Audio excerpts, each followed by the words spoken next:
welcome to this session. So I'm joined by Rivka Weinberg. So Rivka is a professor of philosophy at Scripps College. So Rivka is maybe most well known to the audience of this conference for her book, The Risk of a Lifetime, which engages with the ethics of procreation. Rivka is also working on a forthcoming book, which I'm going to read the title because I don't want to butcher it. But it's The Meaning of It All, Ultimate Meaning, Everyday Meaning, Cosmic Meaning, Death, and Time, which I'm super looking forward to, although I'm not sure how much we're going to get into it in this session, because this session is against altruism. So how can you be against altruism? Altruism is a term that can mean several things. Most basically, it means giving to others with no expectation of reciprocity and often at a cost to oneself. So I'm going to get a little more specific about different kinds of altruism and then make the case against one particularly popular and I think particularly problematic kind of altruism. I'm not Ayn Rand. I'm not telling you to live a purely self-interested life. Giving to others is part of a good life, part of being a moral, pro-social, connected, and fulfilled person. But there's a difference between giving from the self and giving of the self. When you give from the self, that implies that you have a self and you're choosing to share some of it, either some of your time or your money or commitments. In contrast, when you give of the self, that can imply that you're giving parts of your very self away. And while that can sometimes make personal, social, or moral sense, I think those warranted or laudable self-sacrifice cases are exceptions to everyday life and the life that you should aspire to live. So I want to distinguish between being selfish from being, I also want to distinguish from being selfish and being selfless. Being selfish involves having insufficient regard for the interests of others, and that's bad. It's morally wrong and psychologically probably bad for everyone, including you, your loved ones, and the society you live in, for you to be selfish. But being selfless can often involve giving up the self, giving of the self rather than giving from the self. And that makes the opposite mistake of selfishness. Being selfish gives insufficient regard to others. Being selfless can involve giving insufficient regard to yourself. Not always, but I'm going to explain a little bit more. The kind of altruism that I'm arguing against is the kind advocated by effective altruists and some consequentialists. I call this kind of altruism de dicto altruism. The term de dicto contrasts with the term de re. De re refers to the particular kind of thing or individual, and de dicto refers to de dicto refers to a particular thing or a particular individual, and de dicto refers to the generic thing or the role. For example, if we're going to talk about the king, that's a de dicto reference, the king. If we talk about Louis the 14th, that's the person the particular individual who fills the role. That's a de re reference. We can say the president of the United States refers to anyone who fills the role of the president, de dicto. In contrast, if we're going to talk about President Trump, that refers to the particular individual filling the role. So that's a de re reference. Another example, the winner of a game gets the trophy. The winner is a de dicto reference. Whoever fills the role gets the trophy. Peter wins the game. That's a de re reference. And he gets the trophy. All right, so how do I apply this to altruism? Not precisely, but in sort of a guiding metaphor way. Some acts of altruism occur in the context of a person's life. You see a kid running into the street and you run after them to pull them out of traffic. And that's sort of risking yourself as well. And if it's your own kid, that's even more connected to your particular life.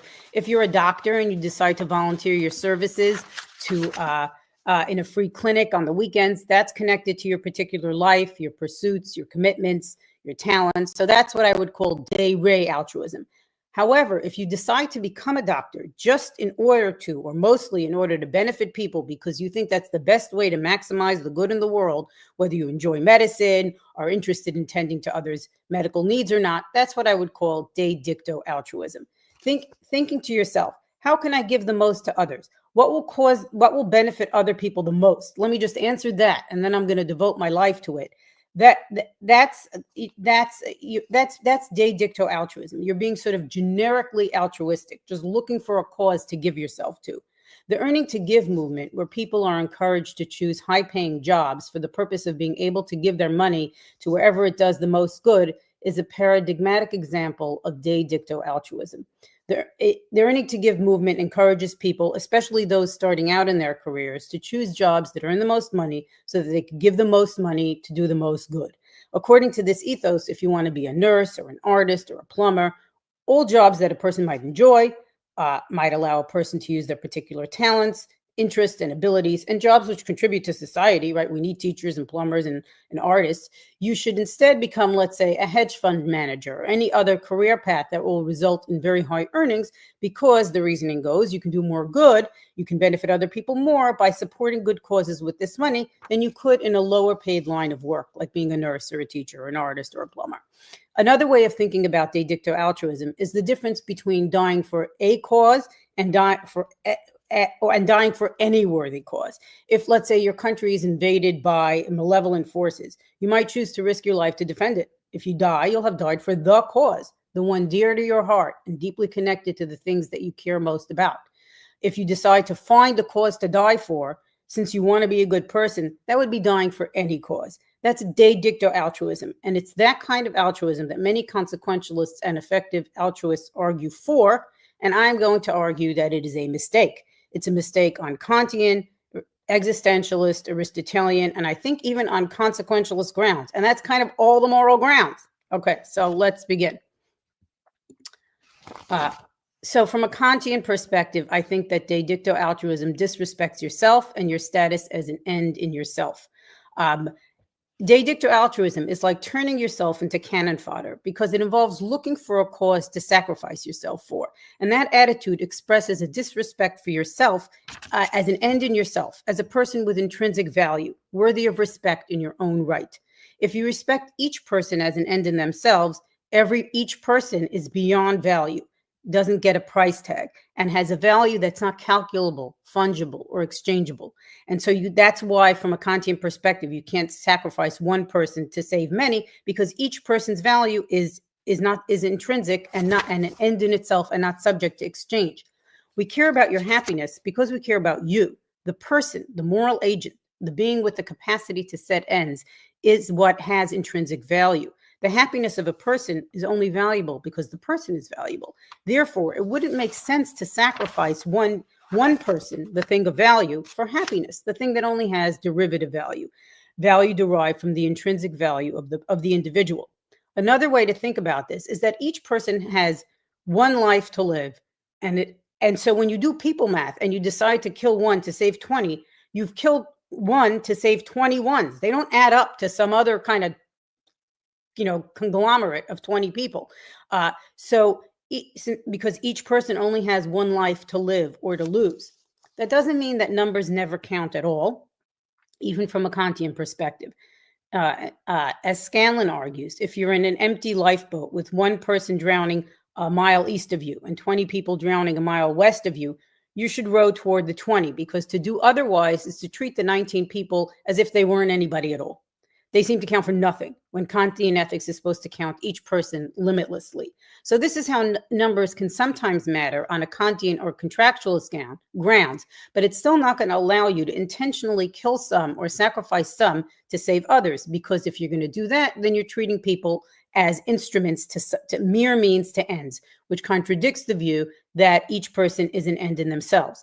Being an end in themselves, in yourself, is a status that commands respect, and a status that morally constrains how you can be treated. And that constraint applies to you. It applies to how you treat yourself. If you decide to earn to give, you disrespect yourself because you're using yourself as a mere means for the betterment of others. You're turning yourself into a mere cog in the utilitarian calculus, to borrow the metaphor from Bernard Williams. But you're not a cog. You're a person. You're an end in yourself. And it's therefore strange that you value people so much that you want to give your life away. Because what are you, chopped liver? Aren't you also one of these supremely valuable, intrinsically valuable people? If you value life so much, why do you seem to value your own life so little that you're not just willing, you're looking, seeking, trying to find something to sacrifice it for? Even if you're going to save 2 lives or 2,000 lives, each person only has one life to live, same as you. By seeking to live a life fundamentally based on self-sacrifice, by looking for the greatest good to give yourself to, you're pimping yourself out to the world. What happened to you? The attitude or intention to live fundamentally for others shows a lack of respect for the awesome intrinsic value of your own personhood. So that's the Kantian ground. Now I'm going to move on to the existentialist ground argument against de dicto altruism. The earning to give directive, which was somewhat modified to allow people with particular abilities to use their abilities for the greater good, but it's still fundamentally focused on getting people to devote their lives to affecting or producing the most good. And the view of effective altruism movement, among other kind of consequentialist directives, are sort of prime examples of this giving your life away to the good, which disrespects your life, your potential, and your very self. And I find it especially off-putting to see academics in positions that they do because they enjoy them, and they don't do because they produce the most good, probably don't produce the most good that they could.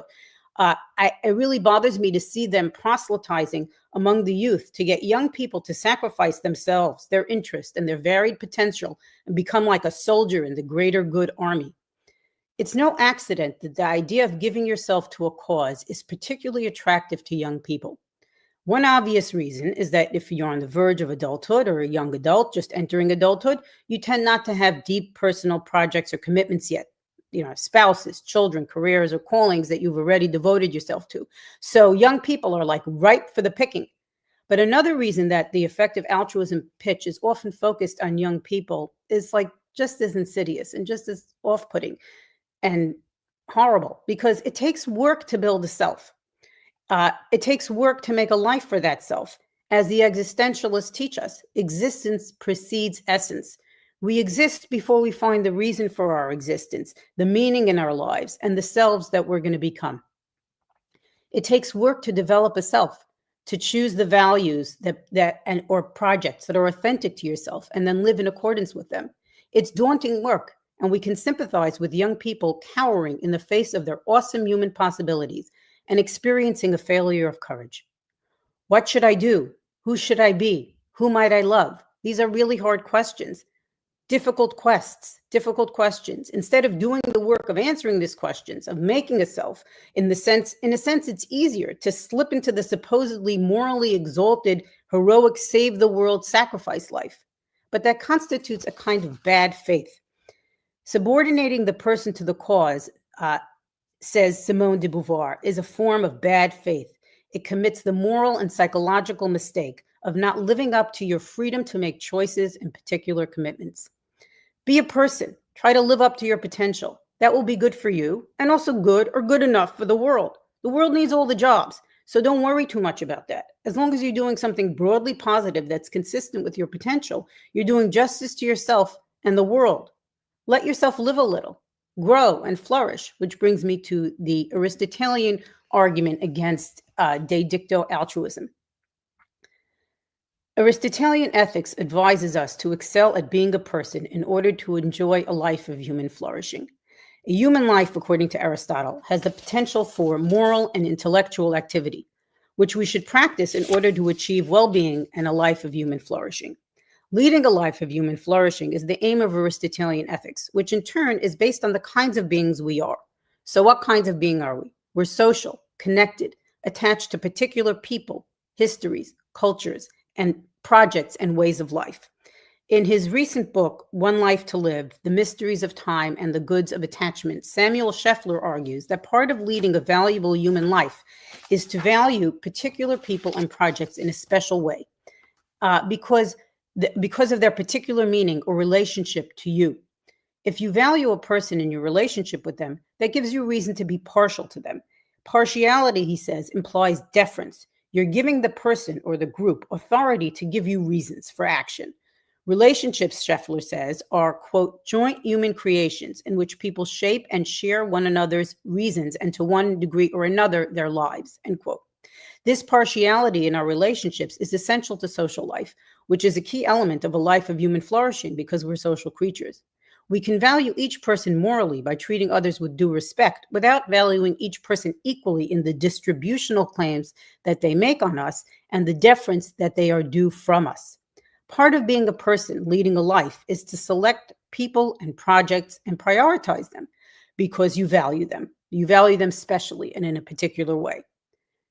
To quote from Scheffler again, to form an evaluative attachment is to make a selection, to invest something with differential significance in one's life and psychic economy.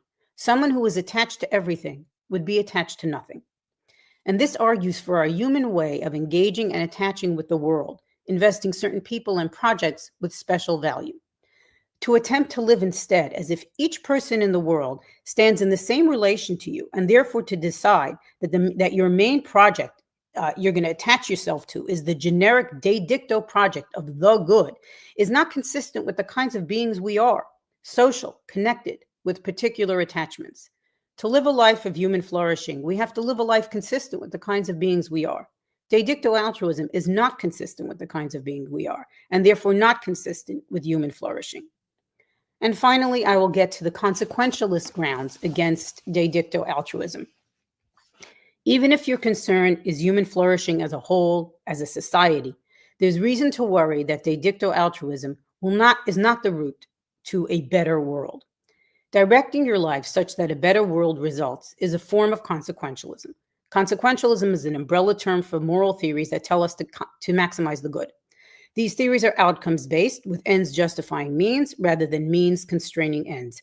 And they're aimed at achieving the greatest good for the greatest number, or the greatest average good, or some kind of something of that form. De dicto altruism is one way of living out consequentialist ideals, but consequentialism itself should caution against it, especially when the altruism allows for or requires sacrificing important things, people, and ideals for the supposedly superlative outcome.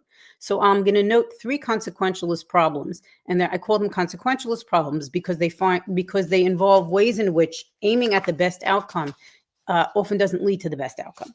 So the first problem is the prophecy problem. We all do things to affect outcomes to some extent. We eat to alleviate our hunger. We go to college to learn things or to get a better job. We save for a rainy day. And this is part of being a rational, prudent being. But when we do things to maximize the good for all of humanity, including future people who, after all, are no less worthy than current people, the further out we project, the less reliable our predictions become.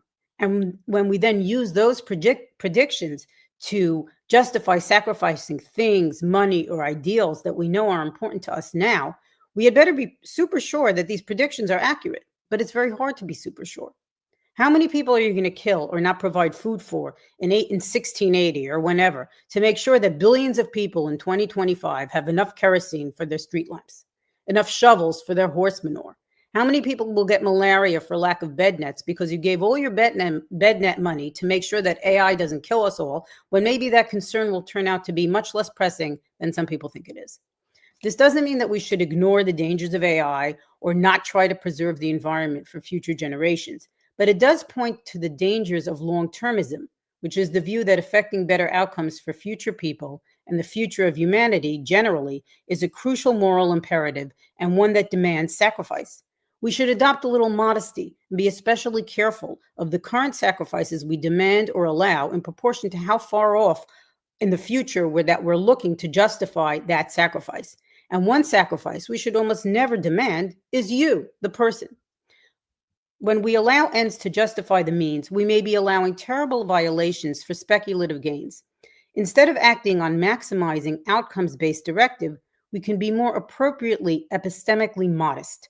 We can hedge our bets and provide funding for a wide variety of projects, pursuits, and causes, giving the most to what means something to us in ways other than impersonally maximizing the good. So if you love the opera, give some money to support the opera, even though it's not maximizing the good. It's just part of the good, part of the varied good. We can obey moral constraints against using some to save others. We can value our own good. We can cultivate close relationships and devote ourselves to projects that we genuinely care about, not just for their expected or hopeful results, but for their own valuable sakes.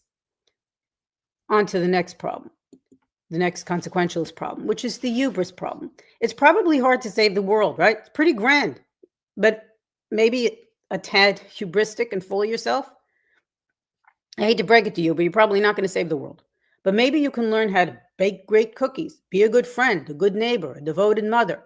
That'll contribute to the corner of the world that you best know how to help. If you're spending your life trying to fix some problems while throwing others under the bus to aid in that effort, you need to be more sure than you may be able to be about getting to those ends, and more sure about how crucially good those ends are.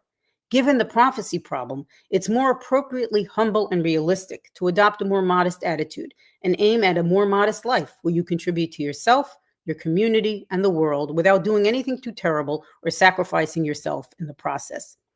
On to the last problem, which is the history problem. History is full of cautionary tales involving crimes and atrocities committed in the name of the greater good that did not result in the greater good, but sure did result in the crimes and atrocities. I'll start with the crimes. Yeah, I'm talking about Sam Bankman-Fried. Poor Sam Bankman-Fried, who, while a college student at MIT, was encouraged to devote himself to the effective altruist movement by one of his philosophy professors. The fact that he ended up defrauding people of billions of dollars sounds a note of caution about encouraging people to devote their lives to maximizing the good for humanity, for all people, for all time, and at great personal and perhaps sometimes societal sacrifice, even though he's only one case and maybe not indicative of the movement itself. After all, he just stole a lot, and he just stole a lot of money. But Sam Bankman-Fried is a bit player in the history of doing bad to supposedly achieve good. Hitler promised to create the master race and provide a final solution to the Jewish problem. Stalin promised a classless society. Many of history's most brutal, malevolent dictators achieved their power and popular allegiance with rhetoric promising the greater good for which terrible sacrifices must be made. Overly ambitious movements aimed at a grand future while demanding great sacrifices do this sort of thing all the time. They promise utopia and then the killing starts. So that's just a cautionary tale. To wrap up, instead of self-sacrifice, respect yourself, respect other people, build a self and a life that's authentic to it. Since the world needs all the job, it takes all kinds, do what you like. Do the kind of job you like. Do the kind of good you like. The world needs all the kinds, so long as they respect others. We want charity and symphony and comedy and markets, and that seems a more reliable, more respectable way to better the world. It's also a more reliable route to living a life of human flourishing and contributing to that sort of life for those around you. So don't be an altruist, be a person. Thank you. Thanks so much for that, Rivka. So I will bring the slides off of the screen. Mhm. So yeah, thank you for that. There's so many questions for different because I know obviously you presented like several different perspectives there, so I'm only going to be able to touch on a few of them. So the first thing I wanted to ask was maybe about going back to one of the earlier things you spoke about there's this issue with, I don't know if this is the best way of phrasing it, but being like a rebel without a cause and then trying to find a cause to be a rebel for, but obviously you're not, and sort of pimping yourself out for the betterment of humanity. And I can understand that the common sort of recommendations in EA spaces, like for example, using your career to raise money and then donate that money. This is a more sort of extreme version of allowing yourself to be like a vessel for benefiting others. But do we not often do this in sort of everyday instances anyway? So for example, there are many instances where we will go out of our way to benefit others that may also bring some benefit to us in that we find maybe meaning in it. In a very sort of small example would be, you spot an elderly person who is maybe, struggling to cross the street. You would go over, go out of your way and help them. This seems like the same sort of principle, but in a non-problematic instance. So is it an issue of scale that you have a problem with? I don't think it's an issue of scale, because that would just mean you're doing too much good. Right. So it's not just like this is the right amount. It's the intention that you use and the way that you find it, and the way you come to it. So a day Ray kind of good is, well, this is my life. This is my neighbor. This is a person in my community that I'm helping. It's sort of, it's part of the life that you've built for yourself. Right. When you pimp yourself out to the world, it's, and this was a conversation, this, I actually came up in a conversation I had with a young person saying, oh, well, should I do this? Should I do that? Well, this is going to do what's going to do the most good. And it's like, why are you pimping yourself out to the world? Don't just decide that you're going to do whatever sort of fills the most good, because then it's not, then you have no life project. Your life project is other people's good, right? It's just what you yourself out to the world. And so that's the difference between that approach, even though you might end up doing the same thing. Let's say somebody decides to become, I don't know, a cancer researcher. One person does that because their mother died of cancer, or they're very interested in the field, or they think they have some insights, and that's what they dedicate their life to. The other person is doing the same thing, but not because their mother died of cancer, or because they're particularly interested in it, or because they were very good at it, or had an idea about it, but because they sat down and thought, what isn't the best way to help the world? And this is the way that I could help the world best. So this is what I'm going to do. And that is a way of taking yourself out of it and pimping yourself out to the world in that way. So it's not a matter of how much you do. It's how you get to the good that you're doing. So the pushback that you're giving to EA, could it not potentially result in the most marginalized of individuals being neglected? And I'll explain what I mean by that. So I can imagine someone like Peter Singer or someone else in the EA space would say, look, the average person is already going to want to be altruistic in some local sense, maybe give to the local church or orchestra or whatever. And because those are the things they interact with, right? And the kinds of people that are going to want to donate time or money are going to be the people who have those things. And they're going to be exposed to people around them who are already relatively well off. And so the people who are least well off, or animals as well, for example, if we are to sort of focus more on these local things, are going to get neglected by that. And so the EA movement, all it's trying to do is essentially trying to give people a bit of a sort of perspective shift, in that we also need to make sure we're accounting for those who are the most neglected. So do you not see the EA movement as a sort of just corrective to how we think about doing good? No, because that's not what they say. They don't say, let me draw your attention to some neglected groups in society. That's not what they say. You could, so there's different ways to address marginalized people, or people who need the most help, who have the fewest connections. A lot of that should be political, and through institutions that we set up to have a more equitable society, because of like the political social contract and the basis of property, right? I mean, property is an agreement. I agree not to take your things, and part of the reason that I agree not to take your things is because I'm going to have enough things. And so that's a social contract that is political, usually within your society. But to your, and that's sort of one way to address the people who need the most, let's say, the least fortunate, the most marginalized, or whatever you want to call it.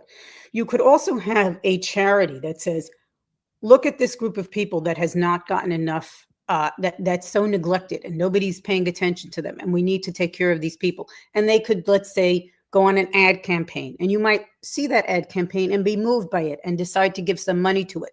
That's not I would still call that day ray altruism, because it's connected to your life.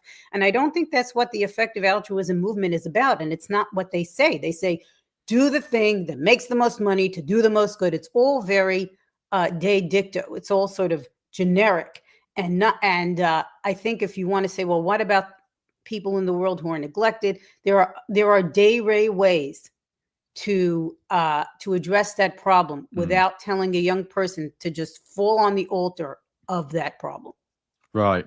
So you wouldn't have a similar problem with, say, for example, I'm in contact with many animal rights activists. Someone may be personally motivated by the plight of animals, and so they dedicate their life, a significant amount of their time and energy and money to helping other animals. Would you consider that more a de re, if I'm getting the terms Yes, correctly? because you're, let's say, a lot of animal rights activists feel personally connected to animals. They Right. feel personally moved by their plight. They feel a sense of fulfillment from seeing some of their work come to fruition. It's Mm, something they choose because it's their value. It's connected to them, not because it's going to decrease the most amount of suffering. Like, think, let's say we're talking about factory farming, which is, which should be a crime, and we should just outlaw it. And that would be one way to take care of it. Uh, mm, um, but to say, well, which animal has the biggest population? And so, I'm going to just measure the suffering and aim myself at that. That would be much more de re to me than to mm, say, like, I am moved by the plight of the chickens. mm, That mm, is more de re. And if anyone here eats chicken, if you want to keep eating chicken, don't look into the plight of the chicken. It's pretty bad. So that I think can be most of the good that I can't think of any particular sort of project that is not a de re project. mm, So what makes something de dicto is how you get to it and how you are sort of advocating for it. And the effective altruism movement is sort of the pinnacle of de dicto-ness. Do mm, the job that makes the most money to reduce the most suffering long mm, term. Add that on, and you might as well not exist at all. mm. Yeah. So, yeah. One of the other points you raised in your consequentialist section was this idea. I'm not sure you used this specific term, but I think this is the term for it. Is cluelessness. Um, Yeah, yeah. yeah. I think Lenman wrote a paper on that, so that's why I used that term. Right. He was talking. Yeah, he talked about how the problem with consequentialism is you just, it's like the butterfly effect and the baby Hitler Mm. problem, and you just don't know what you're getting yourself into. Yeah. So I know that. So one of the speakers we had yesterday, Magnus Vinding, he's written on this, and he. So my understanding is he's a consequentialist himself, and he recognizes long-term cluelessness in that, if you're thinking about what you want to do now and how you want to best, better others, it can actually be quite difficult to know what exactly to do given there's so much uncertainty.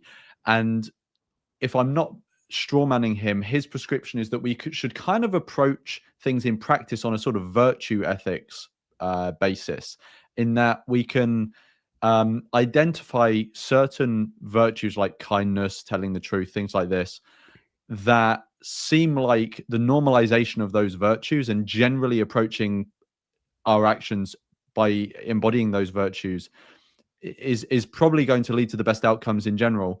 Do you have any sympathy for that sort of remedy for cluelessness at all, or an I approach to doing good in general? So I'm not familiar with his work, so it's kind of interesting to me because it doesn't sound like an approach to it just sounds like straight up Aristotelian ethics. If you're going to just be virtuous and develop your character, then how is it? I mean, will you contribute to the world? Yes. Will you affect the most good? Probably not. Mm. So I'm Yeah. not sure how it's supposed to sort of connect to that problem. It seems to be okay. A way to avoid cluelessness is to just give up consequentialism, because virtue ethics is not consequentialism. It's not ends justify means. It's not maximizing outcomes, and so it just sounds like a turn away from consequentialism. But maybe I'm not understanding the view because I haven't read it. Yeah, I don't want to push this too far because I might be misrepresenting what he's saying anyway. But I think essentially, maybe we can sort of broaden this out from his work on it, and something I've heard people say more generally is that if you're a consequentialist that wants to most reliably produce the best outcomes, you probably don't want to pursue the best outcomes Mhm. dogmatically, which I guess actually is the point that you were making. So maybe I'm sort of just reiterating the point you're making. Well, Um, if you want, but then how are you going to do it? You know what I'm saying? I'm curious about how consequentialists modify their approach, mm, because it I don't see how the theory really allows for that. I mean, it can allow for that. I shouldn't say that. Let me not say that. If you're trying to maximize the good, and the way to maximize the good is not to aim at it, but instead to live an Aristotelian life of virtue ethics, then you're just, that's fine. You're a virtue ethicist with a funny reason for being one, or not a funny reason, a reason that I think is not the best reason for being one. But I don't see then the sort of, I mean, Aristotle would probably say that too. He says, don't aim at happiness directly, right? It's not going to work. Aim at developing your character. I guess I would have no problem. I mean, it's not that that certainly avoids this problem that I'm talking about. Let's put it that way. It does avoid that problem. Is that the best ethical theory? I could see problems with it, but it's not going to have the problems that effective altruists have with, or long-terms, or long-termist consequentialists will have, because consequentialism demands that you maximize the good and demand sacrifices for it, because the ends justify the means. I think ends justifying the means is so that's is not a good way to live your life, or to help people, or to, it's not the right ethical theory. But even from but that's not what I was arguing here today. I was saying from the consequentialist perspective, effective altruism is not the best route to the best outcome. Yeah, I don't want to butcher Magnus's message anymore, so I'm going to move on from that specific point.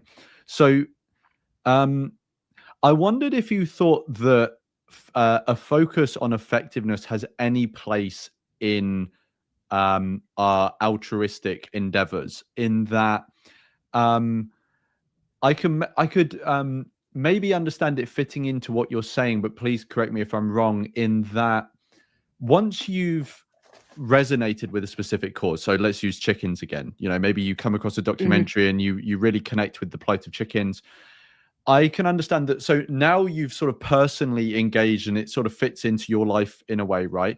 Can you then engage this idea of effectiveness in that once I've identified this cause that I'm personally passionate about, can I then switch into the mode of, well, now I care about it, I want to be as effective as I can.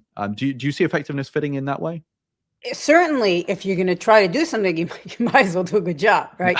So in that sense, yes, I could see you saying it's not going to be effective for me to help chickens by pouring chicken blood on some actress's, coat or whatever.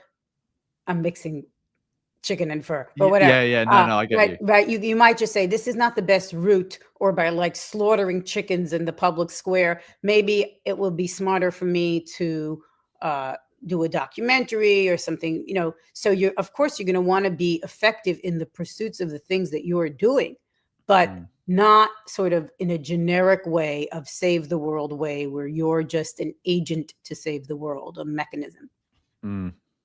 Yeah.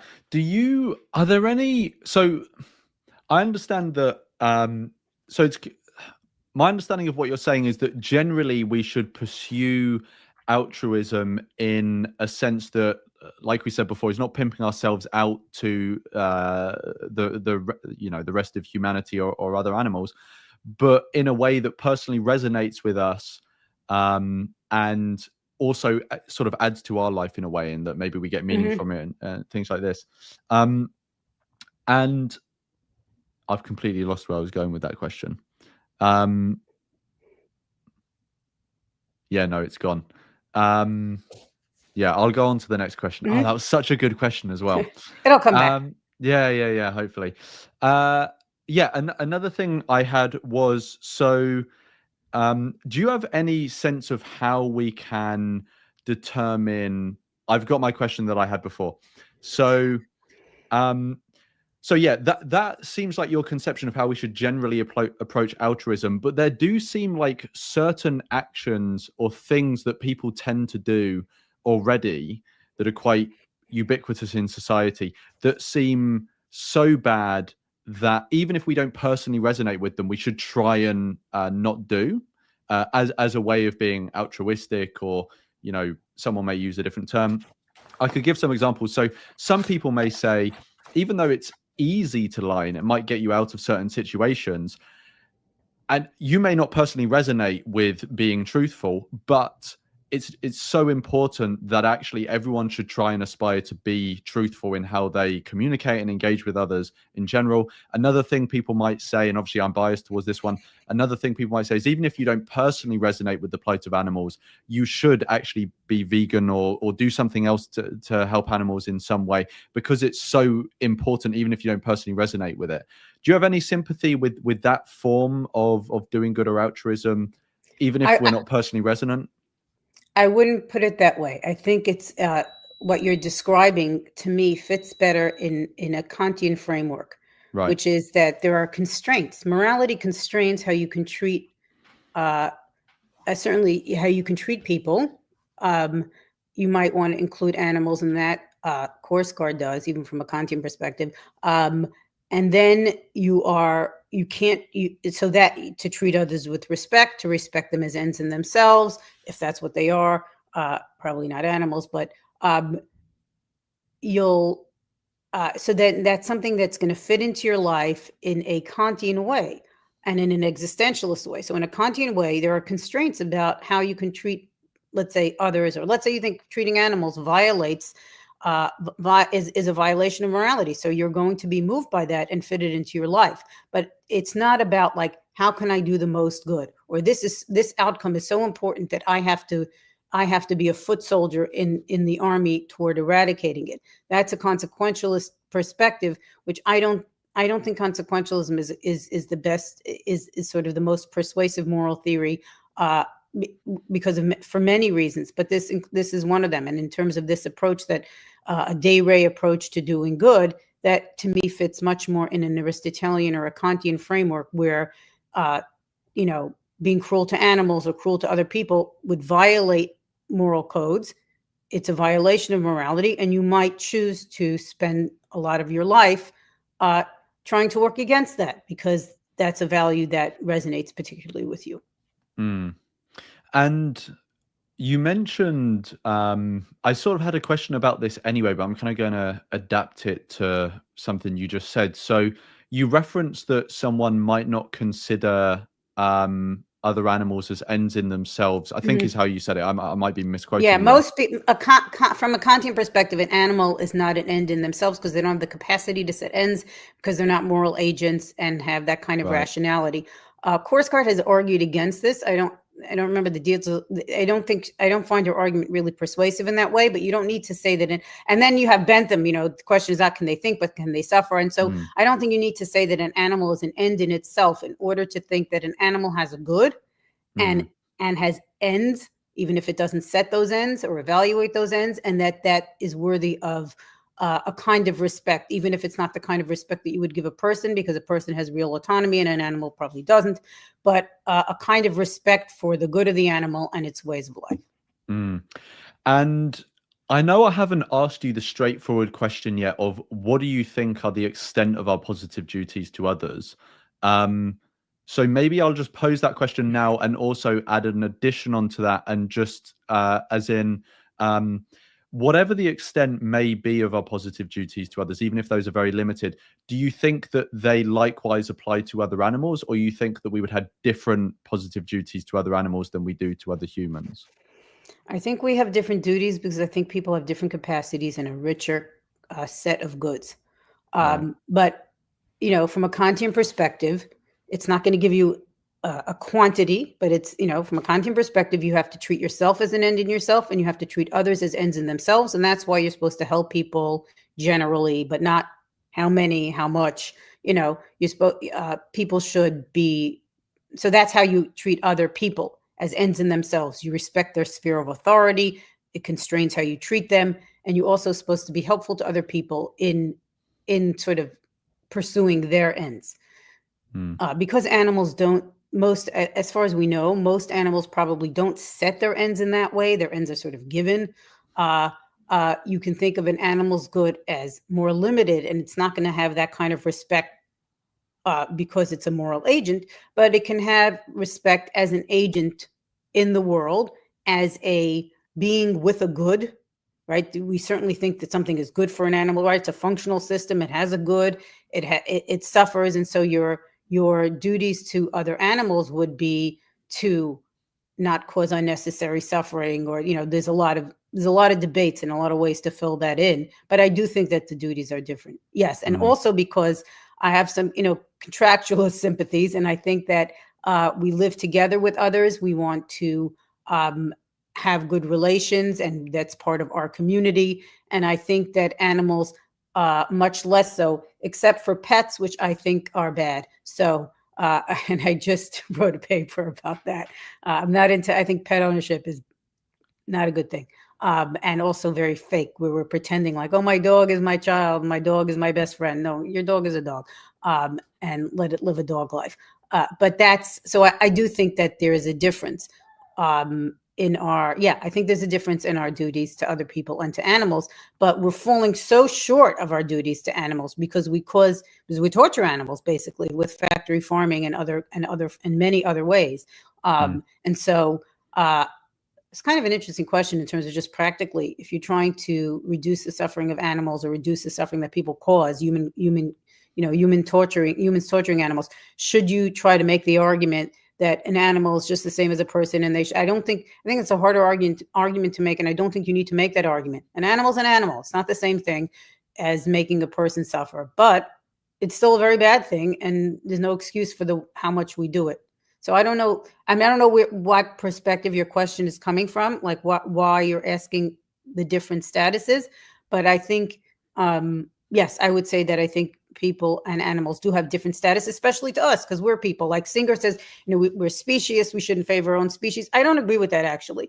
I think it's fine for us to favor our own. We're people. Why shouldn't we care more about people? That's who we are. That's who matters most to us. I think that's fine.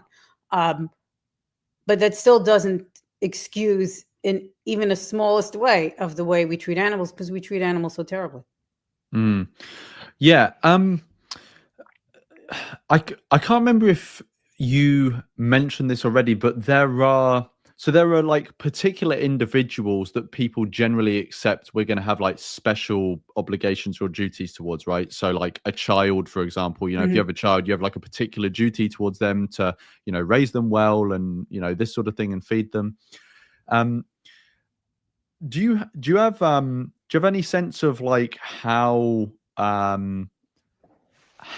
overwhelming those duties are compared to the positive duties we might have to others? So if you were to take the most pure utilitarian line on this, you would say that your child matters no more than anyone else's child. There may be practical considerations that means you focus on your child more, but in theory they don't matter more than any other child.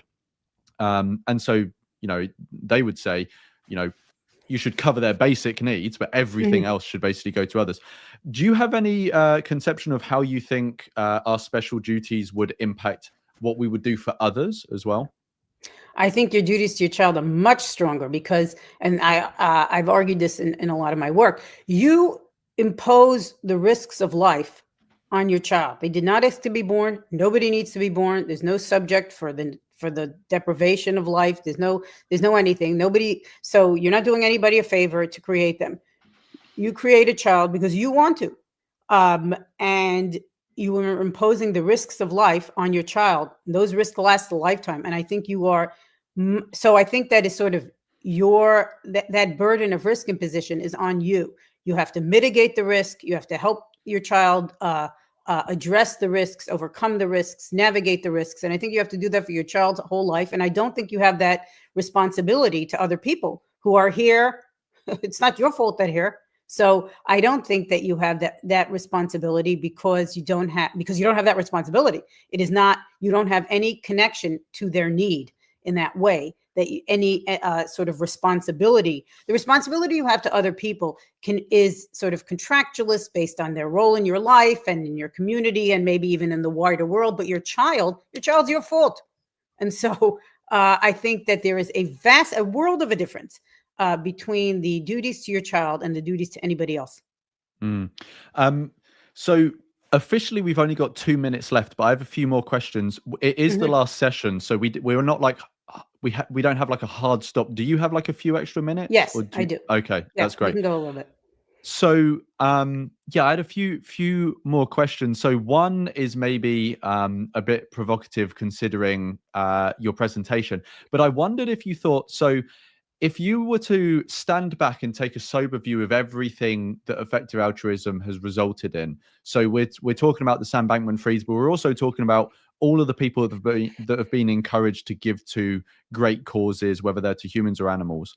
Um, do you have any sense at all? I understand this is a massive question, but do you have any sense at all as to whether effective altruism, broadly construed, has been more of a force for good or not in the world?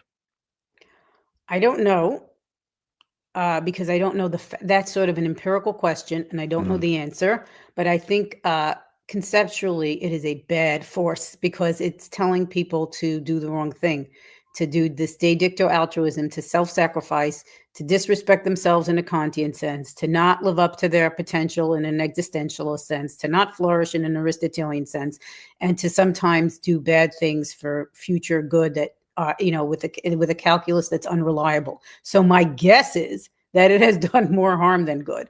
mm, But I don't have consequentialist sympathies. I don't sit and measure up. Well, if right. it's done more good, it's right. But my guess is that I would think it has not done more good.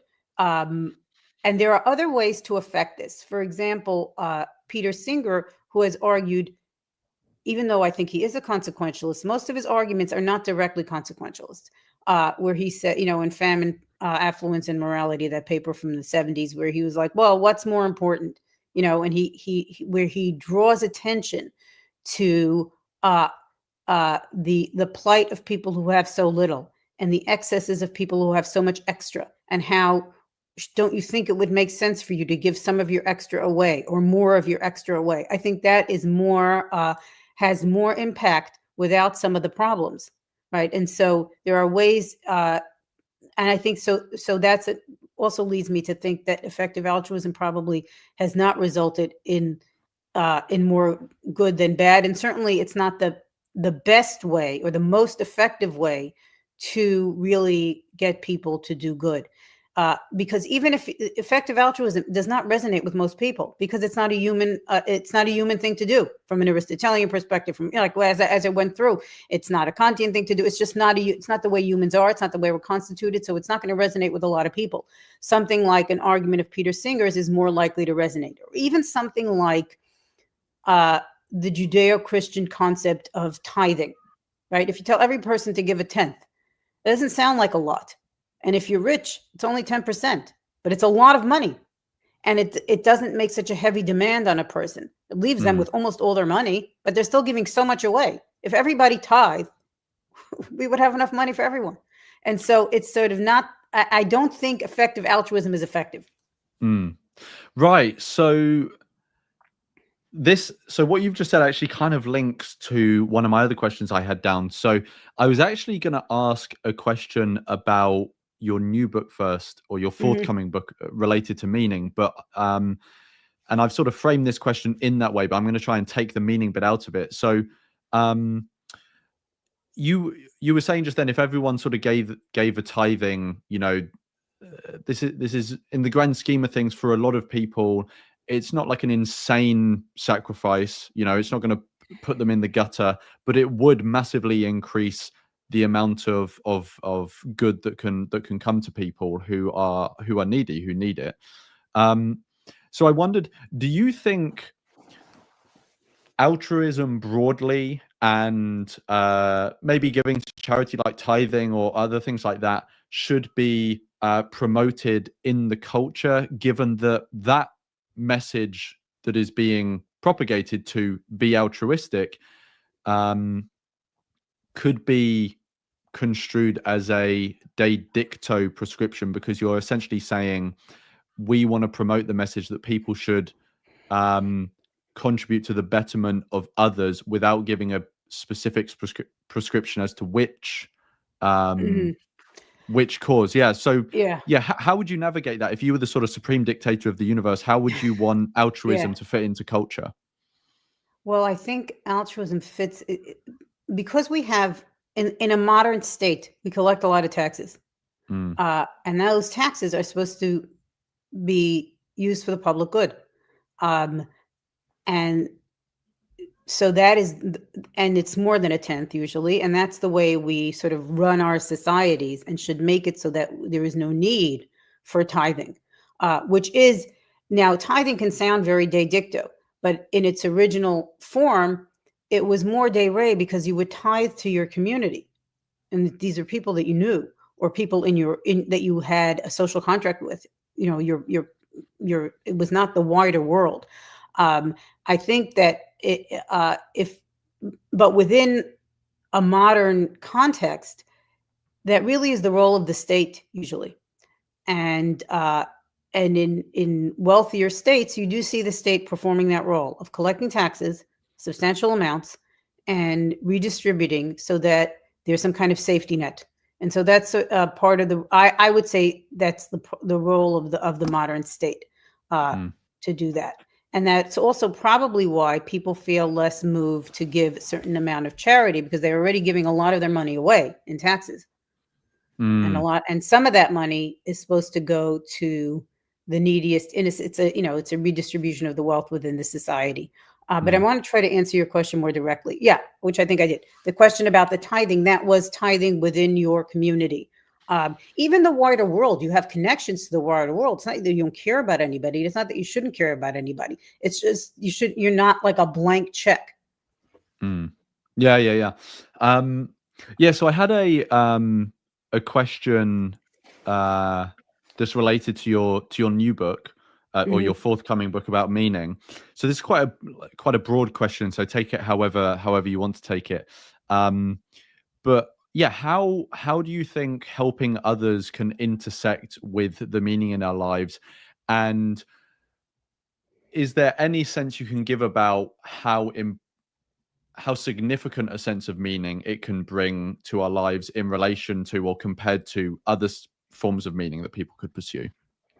Well, the kind of meaning that I think is available to us is what I call everyday meaning, which you get by engaging with things that have objective value. Morality is one form, in my opinion, of objective value. So is, let's say, knowledge and art and truth. And so you can you can have meaning by creating art, appreciating art, studying things, and learning new things, creating, discovering knowledge, and also by helping people. That is another way that we have, or it's not just helping people. Relationships are meaningful. Relationships involve give and take in an unmeasured way. Those are all sources of meaning, including giving to others, another source of meaning. So I wouldn't sort of measure it up. And I certainly don't think the meaning in life is to help other people, because what do you do when everyone is helped? Then your life is meaningless. And it also, another problem with that way of thinking is that then you seem to need to have this steady supply of people to help. So you want people to be needy so you can help them, which contradicts the fact that you're helping them so that they shouldn't be needy. So that's, that's sort of, it can't be the meaning in life is to help other people, but it is one avenue of meaning because it is a source of value. Yeah, I when I was reading some of your other work, it was an interesting observation that it's an obvious observation in that to gain meaning from helping others, there need to be people in need for you to help, right? So in that way, it's a very obvious observation. But I think underlying that, and yeah, let me know if you agree or disagree with this, but that dynamic to me seems to basically support the pessimistic sort of judgment of the world we live in that one of the most powerful senses of meaning that someone can get, at least in my view, is helping others. Often the people we sort of really revere are those who have dedicated their life to helping others in some way. But for people to generate this powerful sense of meaning in their everyday life, there need to be people who are in need or deprived or victims in some way to be able to gain that sense of meaning in the first place, which seems, it just seems like an awful predicament that we're all in. Yeah, I don't know. Yeah. I mean, it's only a predicament if you've decided that this is the only way to have meaning, or the most meaningful thing, or the meaning of Mm, life. Uh, Otherwise, it's not a predicament. It's as soon as we have helped all the people that need help, we can devote ourselves to other meaningful things, mm, like art and beauty and nature and knowledge. And there's plenty of things that can give us meaning other than, and also relationships, taking care of a child, helping, that's not, needy. I mean, a child is needy, but not in part of a developmental stage, which is different than a person who's needy, for other reasons. mm, And so there's many things that we can do that will give us meaning. It's only a predicament if you've decided that this is the meaning in life, which I mean, I don't think there's a good case to be made for that this is mm, the meaning of life. Although many people think so, because it does give you a sense of fulfillment. It's part of the way we evolve. We're cooperative beings. We're social beings. We feel good when we help other people.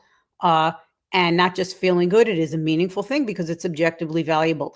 And maybe this is what you were getting at also. It's often an accessible route to meaning. mm. Many people can help other people, but other routes to meaning are also accessible, like learning or art or nature or beauty. And those are things that are also accessible to people. You just have to be seeking them out. Mm. Yeah, no, yeah, we've gone over by 10 minutes now, so I want to respect your time and the time of the audience. But thank you so much for that, Rivka, for the presentation as well as the discussion afterwards. We'll be sending out a newsletter tomorrow, so people will get all the relevant links. And yeah, I just thank you for your time and the engaging discussion. Thank you very much. It's been my pleasure.